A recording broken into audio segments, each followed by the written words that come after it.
Dear viewers, আসসালামু আলাইকুম। তো আশা করি সকলেই ভালো আছেন।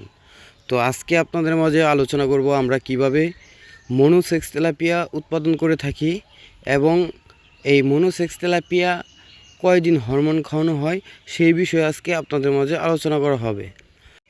মনোসেক্স তেলাপিয়া মাছের পোনা উৎপাদন এখন বাংলাদেশের মাছ চাষে খুব জনপ্রিয় একটি প্রযুক্তি।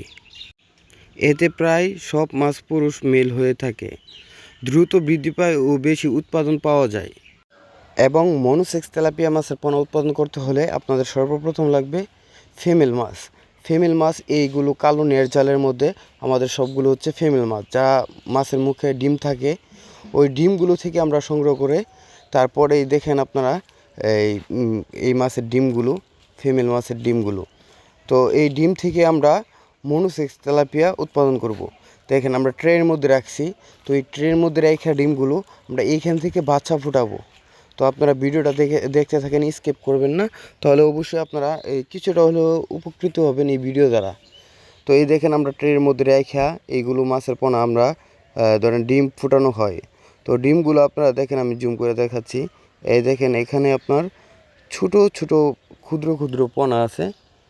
তো এই পোনাগুলোকে আমরা এই যে 28 দিন হরমোন খাওয়াই, যা মনে করলেন পুকুরে কোনো সময় আপনার বাচ্চা দেবে না। এই 28 দিন হরমোন খাওয়ানোর পরে আপনার এটা পরিপূর্ণ মনোসেক্স তেলাপিয়া হয়। এই বাচ্চাগুলো যে দেখছেন এটা হচ্ছে পরিপূর্ণ 28 দিন হরমোন খাওয়ানো মনোসেক্স তেলাপিয়া। তো আপনারা যারা মনোসেক্স তেলাপিয়া মাছের পোনা চাষ করতে চান বা চাষ করার জন্য আগ্রহী আছেন, তারা চাইলে আমাদের প্রতিষ্ঠান থেকে এসে মাছের মান যাচাই করে আপনারা এবং কি ভিডিও কলের মাধ্যমে দেখে আপনারা আমাদের কাছ থেকে মাছের পোনা অর্ডার করতে পারবেন এবং কি আমরা সারা বাংলাদেশে মাছের পোনা সাপ্লাই দিয়ে থাকি। তো আপনারা চাইলে আপনারা আমার কাছ থেকে মাছের পোনা ক্রয় করতে পারেন। তো আশা করি সকলেই ভালো।